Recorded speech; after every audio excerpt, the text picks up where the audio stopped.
today, Virginia's congressional redistricting effort will not move forward. Within the last 90 minutes or so, the state Supreme Court issued an opinion that nullified the result of last month's special election. News 4's Northern Virginia Bureau reporter Drew Wilder is live in Fairfax County with those details. And Drew, I know you've been reading this opinion and getting reaction, but I mean, this is a big deal. The voters, 3 million voters, narrowly wins. Bring us up to speed here.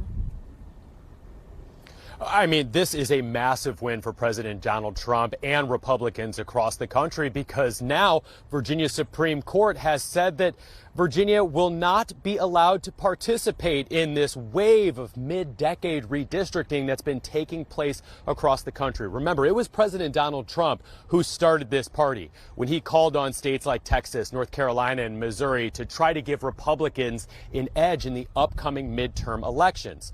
Bluer states, purple states, if you want to call Virginia a purple state, responded in kind and tried to take on their own mid-decade redistricting. Remember, we don't normally draw new congressional maps at this time. It usually happens every 10 years after a new census has been released. But Virginia was trying to play ball and keep the playing field level in Congress. Democrats had plans to redraw congressional maps in the Commonwealth that could have flipped 4 Republican seats to 4 Democratic seats. That might have given the Commonwealth 10 Democrats in Congress to 1 Republican. But just this morning, Virginia's Supreme Court shot that down. This was just weeks after voters narrowly approved that plan in that statewide referendum. Remember that special election we had just last month? The Supreme Court ruling that Democratic lawmakers did not meet the procedural requirements to place a constitutional amendment on the ballot, which was written as a way to pave the way to redraw those district lines. Democrats were trying to give, as I mentioned, the party 4 new seats in the House. So nationally, this ruling means Republicans will likely emerge as the mid-decade redistricting battle. They'll probably take an edge heading into the 2026 midterms, because they're not going to pick up those seats that they were hoping Virginia was going to be able to offer the national picture. In response, we got a statement from the Attorney General of Virginia, Jay Jones. Take a look at a little bit of what the Attorney General had to say. This decision silences the voices of millions of Virginians who cast their ballots in every corner of the Commonwealth, and it fuels the growing fears across our nation about the state of our democracy. The Attorney General went on to say, "My team is carefully reviewing this unprecedented order, and we are evaluating every legal pathway forward to defend the will of the people and protect the integrity of Virginia's elections." Now, while just about every single attorney in the Commonwealth of Virginia is reviewing this opinion, it's important to point out that there really isn't much of a legal pathway forward here.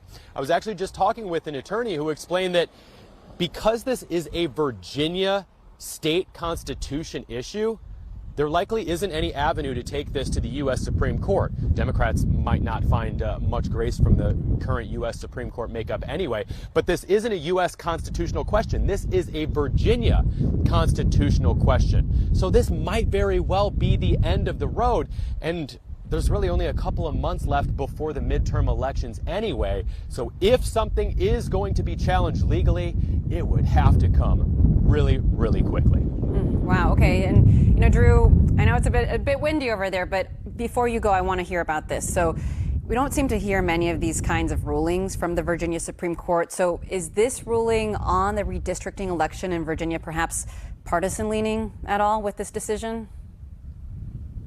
Well, I mean, everything in politics is partisan leaning, right? You know, yes, we don't really have a lot of major news coming out of Virginia's Supreme Court. Now, and I feel like it's important to talk a little bit about the makeup of Virginia's Supreme Court, right? Because when we talk about rulings from the U.S. Supreme Court, I think the general public is kind of aware of where the justices lean.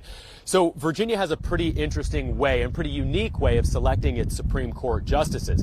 These justices are actually selected by the General Assembly. They serve 12-year terms, and then the General Assembly appoints a new justice to the Supreme Court of Virginia. Right now, there is a slight leaning to the right. This was a 4-3 ruling on this decision today. So really, you're going to get a justice every 12 years added to the Supreme Court of Virginia that is likely going to lean in the partisan leaning of the makeup of the General Assembly at that time. This is a massive ruling, again, that certainly impacts the millions of people that voted in this special election just last month, but the national implications are also tremendous. All right, Drew Wilder, thank you so much for your insight.